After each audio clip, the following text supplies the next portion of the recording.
Hello, hockey fans. The Minnesota Hockey Connection is on the air. We're on the air for the next half hour. I'm Kenny Gallagher, along with Jerry Burrow. And Jerry, it's cold outside. It's like hockey weather. All right. I love hockey. And we're on the verge of our Minnesota Wild being eliminated from the NHL playoffs. They've got a game with St. Louis Wednesday night.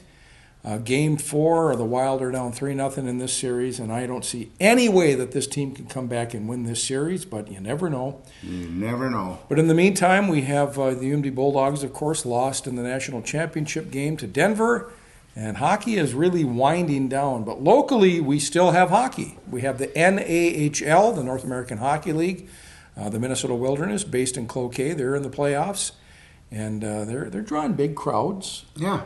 And things are going well. Their series is tied at 1 now. Yeah. Is that a best of 5? Yes. So they'll play Friday, Saturday up in Brookings, and if one team doesn't win both games, they'll come back here on Monday for the 5th game. And you lost my spot here. We're talking to... We're going to be talking to Alex Kyrais. Yeah, he's the Director of Sales and Marketing with the NAHL. And they're going to have their Stanley Cup Finals, which is called the Robertson Cup, the top 4 teams in the North American Hockey League. And this is a very good hockey. That's at the Heritage Sports Center. Yeah. So let's give them a call and get them on, get going with them. This is exciting. Yeah, I'm excited. Alex Kyrais, Director of Sales and Marketing for the North American Hockey League. And again, like Jerry said, the Essentia Duluth Heritage Center will be hosting the Robertson Cup. And the champions of the NAHL will face off at the Heritage Center. And we're going to talk to Jerry DeMeo, and we're going to talk more about that as we get closer to those dates. I think next week Jerry will be coming on our show, and he'll talk about the Heritage Center, what they're doing with this tournament. Okay. And so we're going to try to hook up here with Alex Kyrais with the North American Hockey League. As Jerry attempts that, the Edmonton Oilers, they have a slim lead over the San Jose Sharks in the Western Conference quarterfinal series. Game 4 is going to be played Tuesday. Jake Gensel scored his third goal in overtime. Had the hat trick. The Penguins took a commanding lead in their first round of the Eastern Conference playoff series over the Columbus Blue Jackets. And again, they lead that series 3-0 over Columbus. I don't see any way that Columbus can come back and beat Pittsburgh in the opening round. The Montreal Canadiens are leading the Rangers. And the Blues, again, are one win away from eliminating the Minnesota Wild. So by the time we air next week, I'm sure we'll be talking about the fact that the Wild bowed out of the playoffs in round 1. I'm hoping for a miracle. I hope the Wild can somehow win 4 games in a row against St. Louis. You think they can? No, I don't. I think it's highly unlikely. But, let's look at what's happened here. The Wild lost game 1, 2-1. They lost game 2, both at home, 2-1. And then they lost game 3 at St. Louis, 3-1, that third goal being an empty netter for St. Louis. But Minnesota's out shooting St. Louis for the most part, outplaying St. Louis for the most part. Are they getting out coached by former Wild coach Mike Yeo? I don't know.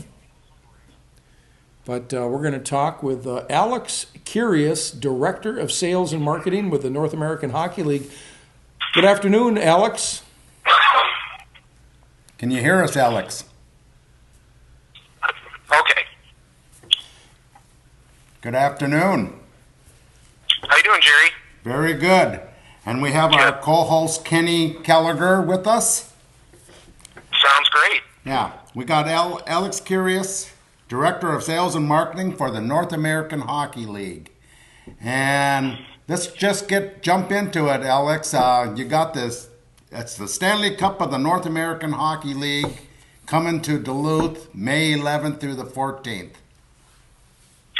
Yeah, we're awfully excited. It's our national championship. We are one of the top junior hockey leagues in the United States, and every year to determine our national champion and winner, we have a Final Four type of competition where the 4 division champions in the league throughout their playoffs, which are going on right now, come together. And for 4 days, it's a great, few days of competition and a great event. And we're looking forward to crowning our 2017 national champion. Well, that's awesome. So it's a busy time of the year for you. It is. It's, we start our season, as people may well know, in early September, and it doesn't end until the middle of May. So it really is about as long as the NHL season, almost spanning 9 months. So whoever is going to win the Robertson Cup, this is the 41st year that we've awarded it. So it is a trophy with a lot of names on it, a lot of tradition, and whoever is going to hoist that is going to earn it. It is a kind of a war of attrition after 60 regular season games and another month and a half of playoffs. When you combine that with all the travel that these teams have and the pressure-packed situations, the injuries, and things like that are going on with it, whoever's going to put their name on it is going to earn it, and it'll be that much sweeter for them. So, how did you get to Duluth for this tournament this year? How did that happen? Well, last season we had it in Edina, Minnesota at Braemar Arena, and we certainly enjoyed our experience there, particularly as it relates to what time of year this is. It's in the middle of May, so really other than the NHL going on, there isn't a lot of hockey.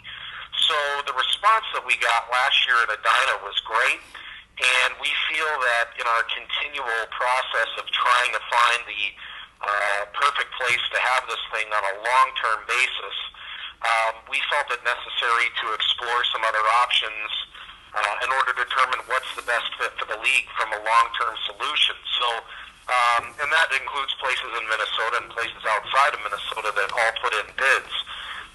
In the end, we felt like Duluth was a really good fit. Number one, because of the facility and the people at the facility. The Duluth Heritage Center is a place that accommodates what we needed to in terms of the events that we have going on, the capacity and the history.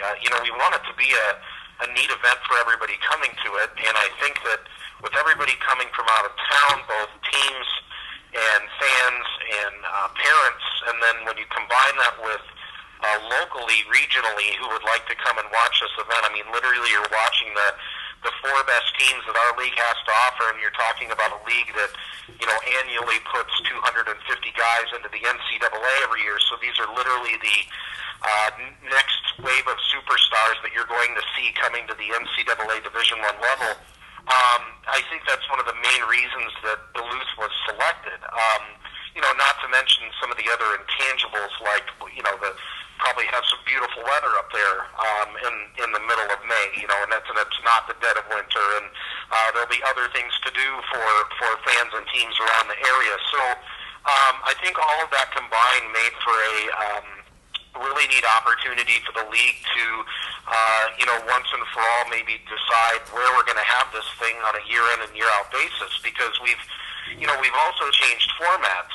We went through a couple of years where it was a play-down type of thing, where teams just played down to the final 2 as you normally would in something like the Stanley Cup. But again, in trying to control team budgets and costs and the potential for a team, let's say from Fairbanks, Alaska, having to travel to Philadelphia, Pennsylvania on a 3-day notice, this makes it a lot more financially responsible for everybody, that if the league hosts it and we know when and where it is months ahead of time, then not only can we control the financial part of that, but we can also generate a lot of electricity. We can generate a lot of interest both locally and nationally for it, so that when it arrives, we're literally just putting the 4 teams in place and having the event go off. So I think that makes for a great event. We're excited about the venue there in Duluth. We know Duluth is a wonderful hockey town, whether you're talking about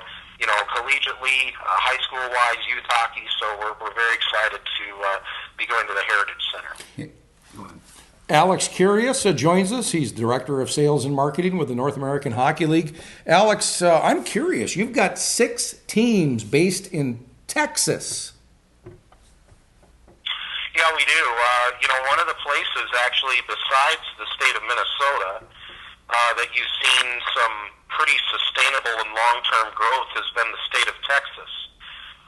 One of the things that has kind of happened here in recent years with hockey in general is that at the lower minor league levels, you've seen some teams kind of disappear and shift because the model down at that lower minor league level, anything beyond and under the ECHL, really takes hard work to survive.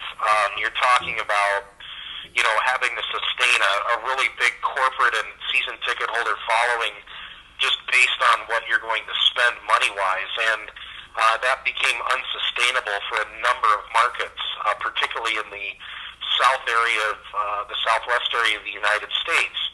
So what happened was maybe 5 or 6 years ago, a number of these markets wanted to stay active, wanted to have teams, and in order to make it financially viable, they reached out to our league. And our league, of course, isn't professional hockey, but we're playing, some of the highest level junior hockey in North America. And all of a sudden, fans get introduced to this new type of hockey that's, players that are all up and coming, all 20 and under. And it took off in places like Corpus Christi, Texas, Amarillo, Texas, Shreveport, Louisiana, Odessa, Texas. Yeah, I guess I said six I said 6 in Texas. Looks like you have 5, but then 1 in Louisiana. But with those 5 teams in Texas, do you kind of create an in-state rivalry amongst those 5 teams? Well, yeah, in Shreveport's right across the border, so it may as well be Texas. Okay. But yeah, we have a whole southern division that travels around in a bus, keeps cost low. You're not going on extended road trips anywhere outside the state, really, other than 1 or 2 places, and it's allowed owners to make it work financially. It's not easy. These owners are entrepreneurs who are taking a financial risk because the NAHL is one of only 2 leagues in the United States that offers a non-tuition-based opportunity for their players, meaning that the player does not have to pay to play. The NAHL and the USHL are the only leagues that can say that in the United States. So there is a risk there. But again, when you're talking about the other night in Corpus Christi, there were 6,400 people to watch a game. And then when you don't have the expenses that you do at the professional level, things like player salaries, responsibility for taking care of a player that's under collective bargaining agreement for their injuries, paying for their housing. All of our players stay with host or billet families. So you knock out all those expenses and you've literally trimmed over millions of dollars from your budget, and we operate at budgets that make it, from a long-term perspective, effective for owners to keep these teams going, to actually make a little money, to reinvest into the team and the community, and all of a sudden you see the growth that you've had, not only here in Texas, but in Minnesota as well. We're really happy with the markets in Minnesota right now, in Austin and Richfield and in Cloquet, and there's been, some more that have reached out, and our divisions up there that include the Dakotas have been extremely successful. So no matter what market you're looking at, one of the reasons the league has been able to thrive is because of this long-term sustainability from a financial model.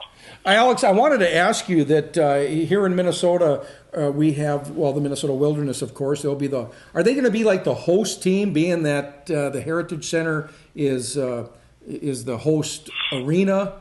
I guess if they don't make it to the championship game, but how does that work? What is their involvement? It's actually the league that will host it. So Okay. The league, we have a staff here. We're based in Frisco, Texas, which is a suburb north of Dallas, but it's our event, and everybody in the office has specific duties based around the event. We kind of got our first crack at it last year, and it went off really successfully. So, the era in which teams host it, and we used to have that era where a team would host it maybe Memorial Cup style, which people are used to in Canada, where you have a host team and then, maybe 3 other champions. We actually used to do that. And again, it just didn't work financially for the host team. So we decided to do this as a league. We feel it's the best way, not only because, we have the budget for it, but, it's the 4 division champions. There is no automatic bid to this. It's all the 4 teams will have earned it, and, they'll be playing it. We'll obviously reach out to the Wilderness, I think, for the utilization of their, some of their staff, maybe their off-ice officials, things like that. But, no, it's truly a league event, and if the Wilderness are fortunate enough to make it, obviously we expect a pretty good following from them. But, guys, there's so many players from the state of Minnesota up and down our rosters. I think over 33% of the players playing in this league are from the state. So really, no matter who you're talking about, they're going to have some type of presence from the state of Minnesota, and we saw that last year with a team like Fairbanks, who I believe had 10 or 11 local players from the state of Minnesota, even though they're playing in Alaska. The turnout for their team was the most that anybody had at the event, just because of the local ties.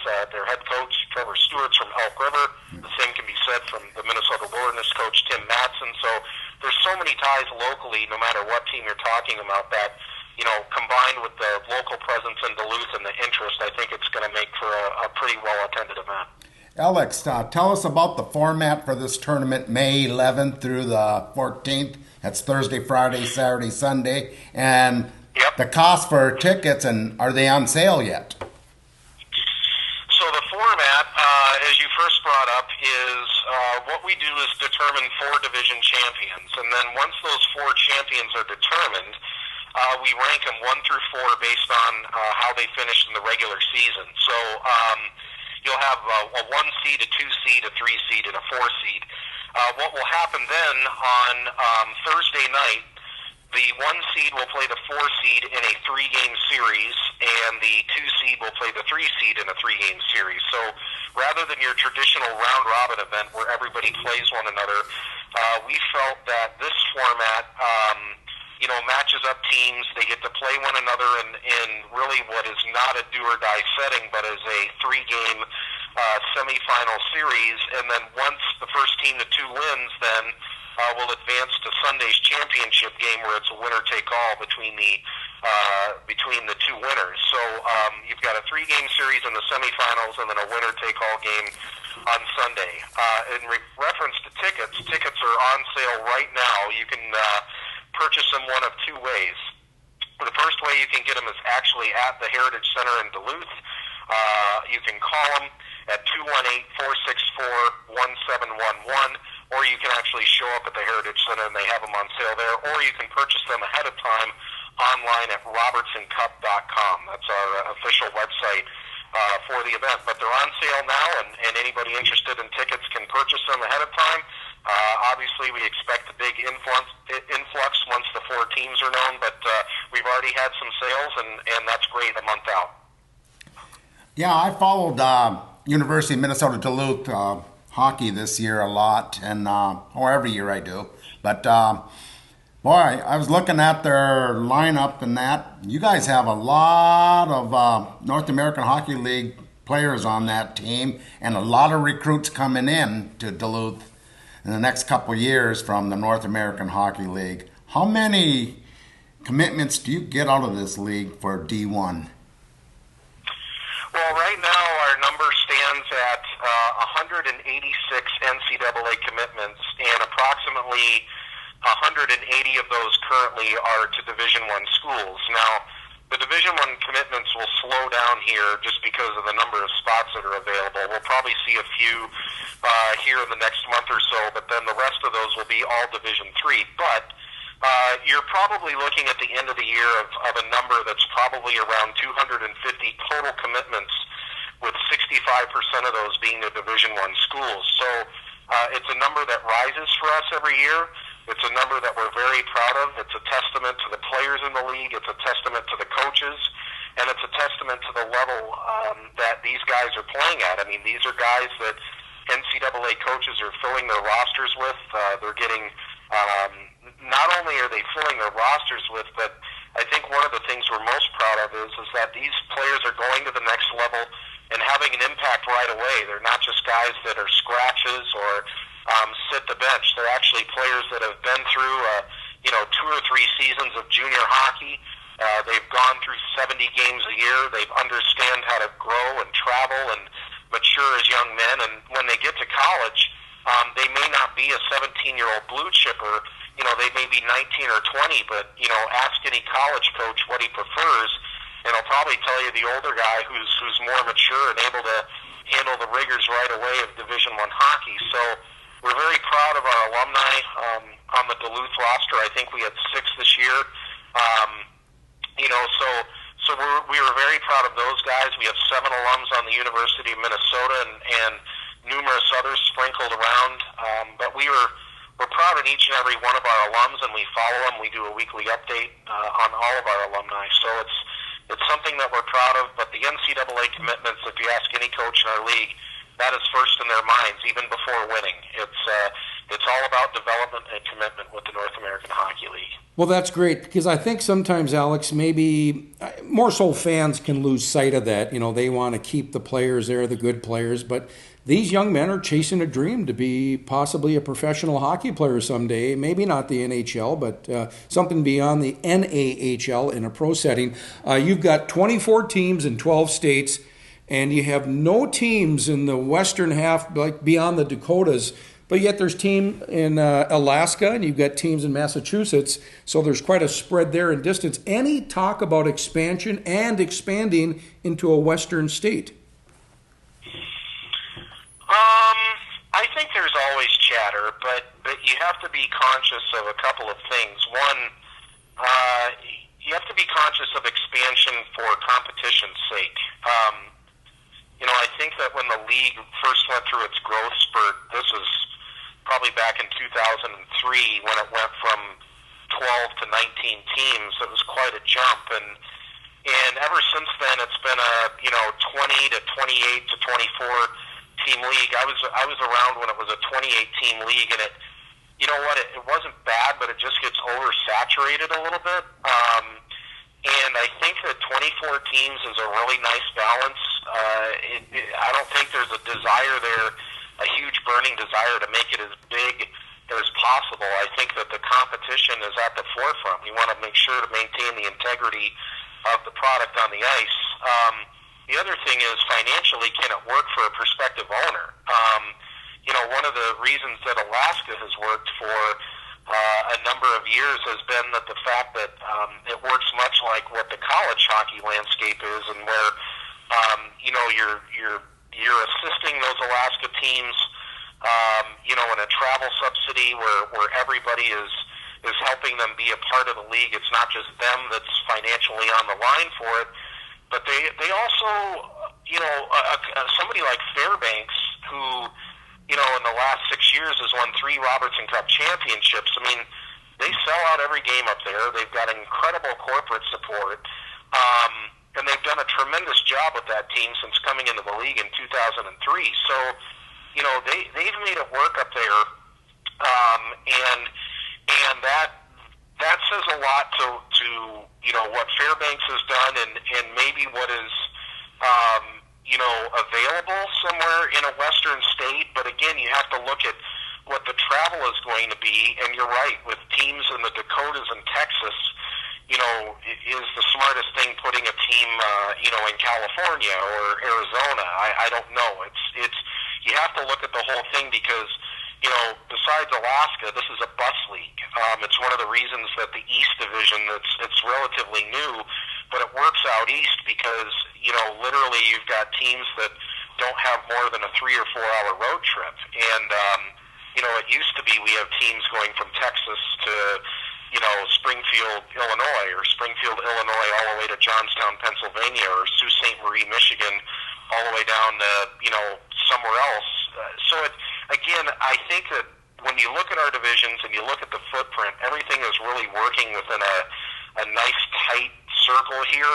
And obviously you've got the Alaskan travel, subsidy and things like that. So I'm not sure there's a burning desire there, but I know it's something that's been talked about and always on the table. I guess I'm a little struck, too, by the fact that there's 2 teams that call themselves Minnesota. The Wilderness and the Magicians. Yeah, I know. Isn't that... Well, and here's the deal. I think that, when both came on board, the Minnesota Wilderness were an existing team for another league, and that league was primarily Canadian. So I think it was important to them to, stick with the name. And then when the Magicians came on board, I don't think there was a burning desire to sit there and say, well, you can't call yourself, Minnesota. And there certainly is a difference there in terms of, where they are and their logos and things like that. So, we have teams with the same last name, nickname, and we had a team in Texas at one point in time that was named, the Texas Tornadoes. So I don't think it's out of the realm anywhere that a team in our league takes the name of the state as their first name, let alone two of them. That's okay by us, because I think that people in Minnesota are knowledgeable enough to know who the difference between the Magicians and Wilderness, both from a geographic standpoint and a logistical standpoint. Yeah, and if anything, too, it kind of makes it a little unique to some degree. But after the Minnesota Wilderness, my second favorite name is the Odessa Jackalopes. Well, and Odessa is an old minor league outpost. They were in the Western Pro League for many years. They were in the Central Hockey League for many years. And it is in West Texas. The main industry there is oil.